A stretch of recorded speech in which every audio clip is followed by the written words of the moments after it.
Hello dear students, myself Mrs. Charu Kohli, your economics teacher. As you all know, we are in the process of learning measure of dispersion chapter of statistics class 11th. The topic which we are doing is quartile deviation. हम लोग quartile deviation की पहली videos में individual series और discrete series को calculate करना सीख चुके हैं. आज हम लोग करेंगे third and the last series, that is the continuous series of quartile deviation. Revise करते हैं कि क्वार्टाइल डेविएशन को कैलकुलेट करने के लिए कौन से फॉर्मूलाज हमने पढ़े थे. क्वार्टाइल डेविएशन को फाइंड आउट करने के लिए हमने 3 स्टेप में फॉर्मूलाज लिखे थे और 3 स्टेप्स में कैलकुलेशंस करनी होती हैं हमें इस टॉपिक में. सबसे पहले हम फाइंड आउट करते हैं IQR इंटर क्वार्टाइल रेंज, जिसका फॉर्मूला है Q3 minus Q1. Second step में हम कैलकुलेट करते हैं क्वार्टाइल डेविएशन, जिसका फॉर्मूला होता है Q3 minus Q1 upon 2. Third step में हम फाइंड आउट करते हैं कोफिशिएंट ऑफ क्वार्टाइल डेविएशन, जो है Q3 minus Q1 upon Q3 plus Q1. शुरू करने जा रहे हैं कंटिन्यूअस सीरीज का न्यूमेरिकल. न्यूमेरिकल में हमें फाइंड आउट करना है क्या, calculate quartile deviation and it's coefficient. लिखा जाए जो भी हो, हम तीनों स्टेप में कैलकुलेट करते हैं. कंटिन्यूअस सीरीज में रेंज गिवन होती है, तो लीजिए एक क्वेश्चन रेंज वाला सॉल्व करते हैं. आपको पता है क्वेश्चन हमेशा हॉरिजॉन्टल फॉर्म में गिवन होता है. हमने हॉरिजॉन्टल लाइंस बना ली.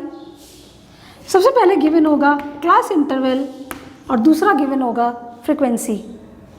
Class interval 0 to 10, 10 to 20, 20 to 30, 30 to 40, 40 to 50. ये हमने क्लास इंटरवल रेंज ले ली. अब बात करते हैं फ्रीक्वेंसीज की. फ्रीक्वेंसी सपोज गिवन है 4, 1, 6, 7, 2. सपोज ये फ्रीक्वेंसीज गिवन है. अब इन फ्रीक्वेंसीज को लेकर और इस क्लास इंटरवल को लेकर हम इस सम को सॉल्व करेंगे. पहला स्टेप क्या होता है? पहला स्टेप होता है इस हॉरिजॉन्टल फॉर्म की सीरीज को वर्टिकल फॉर्म में लिखना. तो when we start solution, we write the equation, we write the table in vertical form. हम इसे वर्टिकल फॉर्म में लिखते हैं. कैसे, देख लीजिए. 0 to 10, 10 to 20, 20 to 30, 30 to 40, 40 to 50. Frequencies क्या गिवन थी? 4, 1, 6, 7, 2. अब आगे की जगह हम छोड़ देंगे. क्या करने के लिए? न्यूमेरिकल सॉल्व करने के लिए, इस टेबल को कंप्लीट करने के लिए. आप लोग इस टेबल के नीचे अपने फॉर्मूलाज को लिखेंगे अपनी कॉपी में. यहाँ पे मैं यहीं से शुरू कर रही हूँ. इसके बाद हमारा क्या स्टेप होता है? हमारा स्टेप होता है फॉर्मूलाज को लिखना. हमें कैलकुलेट क्या करना है? पहले भी मैंने बताया है, आपको बहुत ध्यान रखना है. फॉर्मूला से टेबल बनाना है. इससे आपके एरर्स कम होंगे, मिस्टेक्स कम होंगी. तो फॉर्मूलाज हैं IQR, Q3 minus Q1, quartile deviation Q3 minus Q1 upon 2, और तीसरा फॉर्मूला कोफिशिएंट ऑफ QD, ये है Q3 minus Q1 upon Q3 plus Q1. अब इनको फाइंड करने के लिए हमें क्या चाहिए? हमें चाहिए Q1 और Q3. Q1 और Q3 हम इससे पहले वाले चैप्टर में निकालना कर चुके हैं कि हम कंटिन्यूअस सीरीज में Q1 और Q3 कैसे निकालते हैं. अगर आपको वहाँ कोई डाउट होगा तो वो यहाँ पे क्लियर हो जाएगा, क्योंकि हम ये दोबारा से निकालने वाले हैं यहाँ पर. चलिए शुरू करते हैं. तो हमारा नेक्स्ट स्टेप क्या है? To find Q1. Continuous series में Q1 निकालने के लिए what we write? First of all we find Q1 item. So Q1 item is equal to n upon 4 the item. Continuous series में +1 नहीं होता, n/4 होता है। अब n क्या होता है? n होता है टोटल ऑफ फ्रीक्वेंसी। तो पहले हम करेंगे टोटल ऑफ फ्रीक्वेंसी। जैसे जैसे फॉर्मूला में काम आता जाएगा वैसे वैसे टेबल बनता जाएगा। यही पैटर्न आपको फॉलो करना है। 4, 5, 6, 11, 11 और 7, 18 और 19, 20, ये आ गया 20। तो n हमारा क्या होगा? 20। सो 20/4 ये आ गया 5th आइटम। अब क्या करते हैं, इस 5th आइटम की वैल्यू को हम CF में देखते हैं। किस में देखते हैं? CF में। CF हमने नहीं बनाई है, तो अब हमारा नेक्स्ट स्टेप होगा CF को बनाना। CF क्या होता है? Cumulative frequency. ये हमने डिस्क्रीट सीरीज में भी बनाई थी। तो कैसे बनाते हैं? पहली वैल्यू को हम एज इट इज लिख देते हैं और बाकी नंबर्स को इनके साथ ऐड करते चलते हैं। जैसे 4 को ऐड करेंगे 1 के साथ, 5 आ गया। 5 + 6 11, 11 + 7 18, 18 + 2 20। इसका जो लास्ट वैल्यू होती है वो f के टोटल से मैच करनी चाहिए। ये मैच हो गई, मतलब ये हमारा सही है। नेक्स्ट स्टेप में हम क्या करते हैं, हमें वो 5th आइटम की वैल्यू इसमें देखनी है CF में। तो ये देखिए 5th आइटम डायरेक्ट यही लाई करता है, तो यहाँ पे हम सर्कल करेंगे और इसके सामने जो x के वैल्यू है दैट इज़ अ रेंज। तो यहाँ पे एक रेंज सिलेक्ट हो गई, मतलब जो हमारा Q1 का आंसर होगा वो इस रेंज के अंदर होगा। तो अब इस रेंज के आंसर को निकालने के लिए आप सबको याद होगा हम एक फॉर्मूला यूज़ करते थे। मैं उस फॉर्मूले को वहाँ लिख रही हूँ, उससे आपको याद आएगा कि which formula was used here. So इसके बाद हम क्या लिखते थे? हम लिखते थे सिलेक्टेड क्लास इंटरवल, और यहाँ लिखते थे क्या सिलेक्ट हुआ हमारा? 10 से लेके 20 तक। फॉर्मूला क्या है? Q1 = L1 + n/4 - CF/F × I। I hope आपको ये फॉर्मूला याद आ गया होगा। यहाँ पे L1 क्या है? 10। अब नेक्स्ट वैल्यू हमारी क्या होती है कि इन फॉर्मूले में वैल्यूज़ को प्लेस करना। 10 + n/4 = 5 माइनस CF कौन सा लेते हैं हम? ऊपर वाला। तो ये देखिए सिलेक्टेड CF हमारा ये आया, इसके ऊपर क्या है? 4, तो CF हमारा क्या होगा? 4। F हमारा है 1 और I क्या है? I magnitude L2 - L1। L2 हमारा 20, L1 हमारा 10, दोनों को माइनस करके आ गया 10। अब ये सारी वैल्यूज हमने प्लेस कर दी। Now our target is to solve it. So 10 + 1/1 × 10 = 10 + 10 that is 20। तो Q1 की वैल्यू क्या आ गई? 20। I hope you have understood how to calculate Q1। तो Q1 का आंसर आ गया 20 और 20 हम यहाँ Q1 में प्लेस कर देंगे पहले ही स्टेप में। अब नेक्स्ट स्टेप में हम सीखेंगे Q3 निकालना। Q3 का फॉर्मूला भी मुश्किल नहीं होता, इसी फॉर्मूले में जरा से चेंजेस होते हैं और फॉर्मूला आ जाता है। चलिए let us find Q3 now.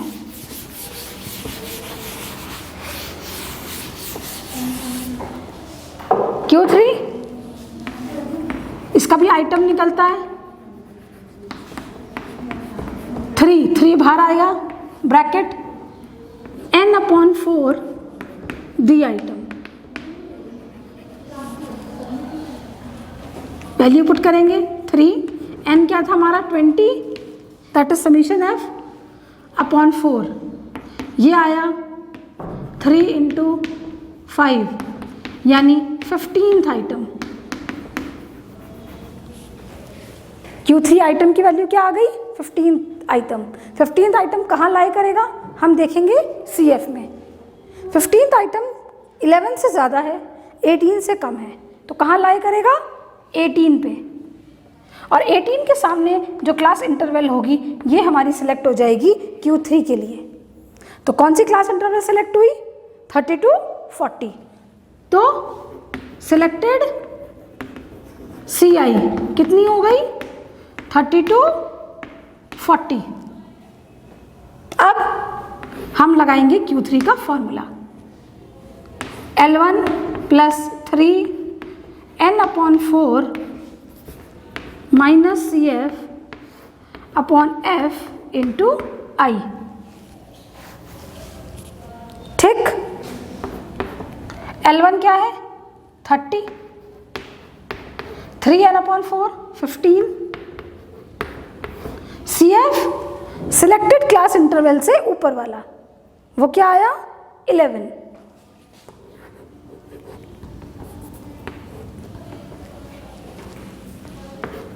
F बिल्कुल इसके सामने वाला 7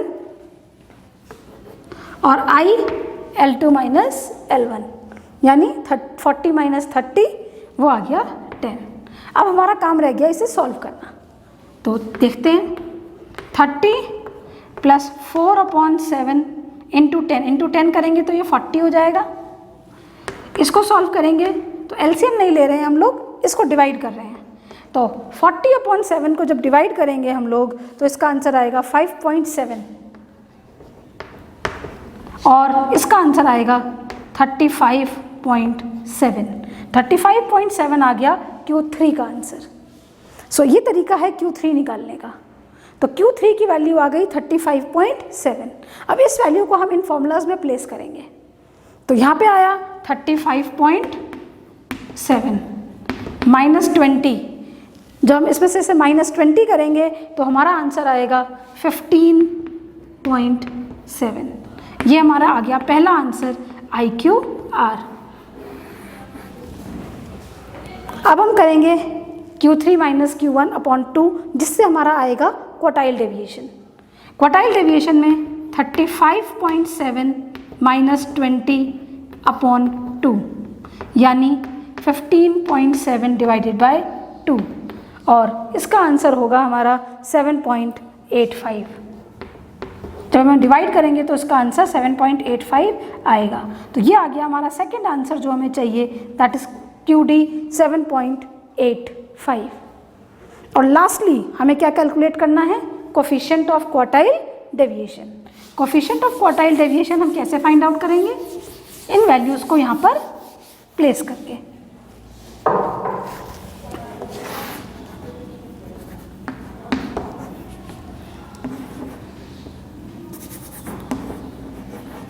coefficient of quartile deviation is equal to Q3 minus Q1 upon Q3 plus Q1।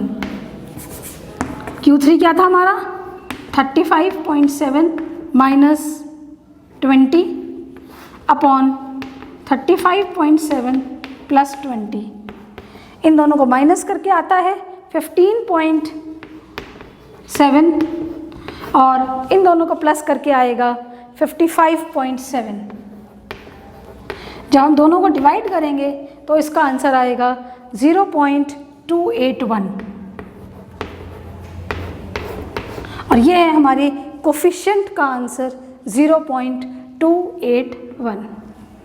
ये तरीका है जिस तरीके से हम लोग क्वार्टाइल डेविएशन फाइंड आउट करते हैं इन कंटिन्यूअस सीरीज। इसके साथ जो बेसिक कंसेप्ट है क्वार्टाइल डेविएशन का, तीनों सीरीज का हमारा यहाँ पे कंप्लीट हो रहा है। इसके बाद अगर कोई इसका टिपिकल क्वेश्चन आता है तो वो आता है हमारी कंटिन्यूअस सीरीज का।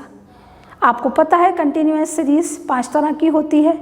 अगर एक्सक्लूसिव के अलावा किसी और फॉर्म में कंटिन्यूअस सीरीज आएगी तो पहले आप कंटिन्यूअस सीरीज को ठीक करेंगे, उसके बाद आप सेम तरीके से इस न्यूमेरिकल को कैलकुलेट करेंगे। और इसके साथ इतना करना है आपको इस टॉपिक में। इस कंसेप्ट के साथ we have completed with quartile deviation of measure of dispersion.